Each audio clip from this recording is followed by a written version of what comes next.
Hello, everyone. Kim Jakes here, and I am so delighted to be able to take a couple of minutes this evening to share with you a beautiful soul. She is a woman who I've come to know over the last year, all the way over in Australia through the power of virtual networking. Her name is Maria Davis. And she has had a long history of working professionally as a healer and a mentor, and really is helping beautiful business owners tap into the spirit of who they are and giving birth to the true essence of what they're meant to do and in their career, in their purpose. And we began to hatch an idea of collaborating around putting together an online summit, Maria, a woman named Caryn, and myself. And so that is coming up. And this evening, I'm giving you an opportunity to be able to meet Maria, as well as to just dive into some lighthearted conversation around the power that exists within the season of life. And should you like the energy and the vibe of this fun banter, then you'll definitely want to look at the link in the comments below in order to sign up through Eventbrite for our upcoming online summit, Hello Midlife. So Maria, I would love for you to just take a couple of seconds to be able to fill in the blanks. I mean, there's so much to say about you and what you do and who you are, but is there something special besides what I've already shared with them about that you'd like people to know before we start talking about midlife in general? Oh, thank you so much, Kim, for the beautiful, for the greeting and invitation. So thank you. I would like to share, when we trust ourselves completely, that's a power in the world. So how do we do that with all the noise? And that's what this is about, is how do we as women really put our wisdoms out in the world, the experiences, your knowledge, your intellect, the things you've gathered along the way, and how do we transform and heal the world with that information? So know yourself, trust yourself. And there's so many layers of that, right? And yeah, you know, the midlife really kind of emerges, kind of thrusts itself into our lives, right? All of the transformations that occur in midlife, physically, emotionally, spiritually, as a blessing, can be seen as a curse in some cases, but mostly a blessing if we embrace the power that exists within the space. And I really like to just ask you a few questions about midlife, since this is our topic of fascination. My first question to you is, when you were in your 20s, Maria, I can only imagine you in your 20s, actually. I kind of wish I was there. When you were in your 20s, did you have an image of what midlife would look like and feel like? And how does that compare to how you're experiencing life now that you're embodying it? What a great question. I don't know that I thought about it in my 20s. I thought my mum was old when she was 30 and 40 in my 20s. So it's really interesting. And now being, I'm 59, so being in my 59th year, it's such an interesting concept to look back in my 20s. I was trying to change the world in my 20s, as we all do. And I knew everything in my 20s. But really, I knew what I'd gathered, the information that I'd gathered. And as I don't know about you, Kim, but as I've got older, every decade, I know what I don't know. Like, I know what I know, and I look for what I don't know.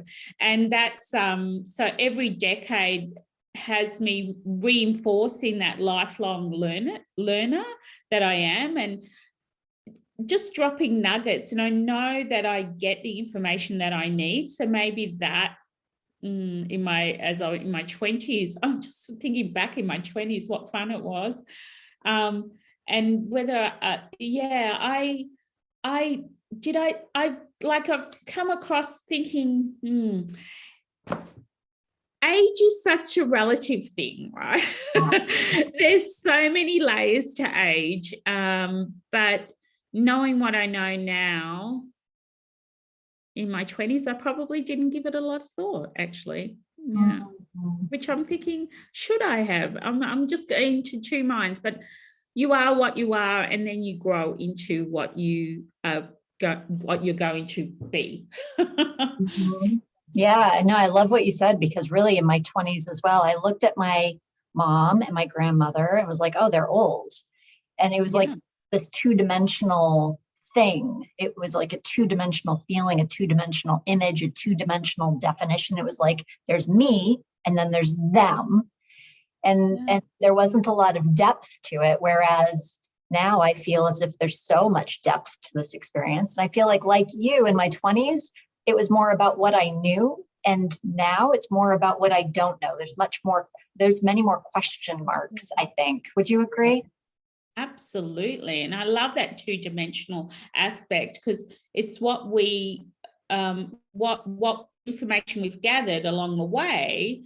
And parents and familial narratives are a thing, but societal narratives are a thing too. And being aware of those undercurrents is really important. And I must say, I always had wise people to mentor me as well. I remember sitting in a bookshop where I was on the register when I was 19, and that was my one of my jobs, and I had Bambi, who was an older, wiser Hungarian woman, that she would say, no, that's not the lipstick for you, and would teach me things that my mother was protecting me in survival mode. She would expose new things, style and culture and appreciation of all those depths in life too. And that was interesting. Beautiful. What a gift. And now you're in a position in life where you are boldly exposing that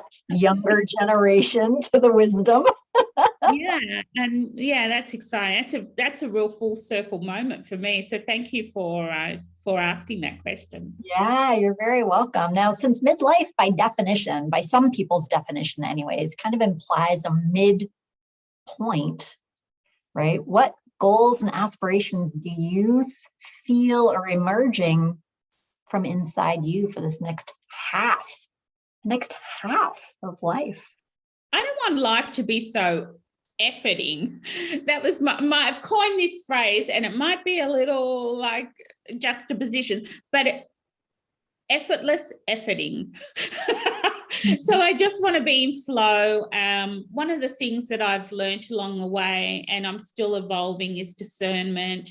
What do I want in my world? Having the choice to say no and having the choice to say yes. Still carry those good girl narratives where we want to say yes to everything, but my time is valuable. That's what I've really noticed. I'm working a lot with time, like quantum time, and I'm working with it energetically and teaching it in my programs. And it's really interesting what you bring forward when you commit to something. So time is valuable. Your time. And so that's what I'm finding, that my time is valuable, and I choose to share it. And I'm really precious with my time that I need to regroup as a sensitive and as a healer in the world and tapping into the collective. I didn't always appreciate the energy that it takes to regroup and come back to myself. And now I teach it, so it reminds me to look after my time and my energy as well. So yeah, that'd be the number one time. Beautiful. I love that, and when you talk about effortless efforting, I don't know if you've heard of this word before, but there's a Chinese word called Wu Wei. Yes, I have. And it's remind me what it means. I have, and I've gone down the rabbit hole, and for the life of me, but it's related. Effort. It's similar to effortless effort. I'm sure there's somebody who would listen, maybe Caryn, who lived in China. We'll know a more appropriate translation, but the one that I love it. Yeah. The most Googled definition, the most Googled term, when you type in midlife, the most Googled phrase around midlife is midlife crisis, right? No surprise. It's what we have memes around, right? We have jokes around the midlife crisis. Everything around midlife kind of has this banter around the inevitability of this breakdown point. And there's even, stigmas around what that looks like for men and stigmas around what that looks like for women. But when I looked up the word crisis actually has two different definitions. One is that it can mean a time of difficulty. The other is it can mean a time when an important decision must be made. Has there been an important decision that you've made in the midst of your midlife, my friend?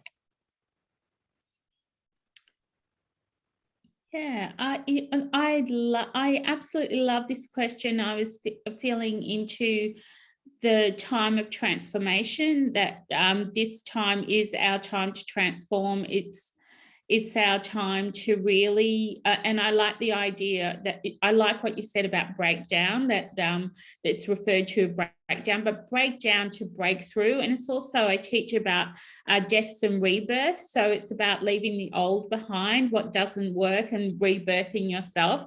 And it's sort of such an opportunity. And for me, it was an opportunity. And midlife can be in your late 40, like some start in their 40. Like it can 37 to 65, really.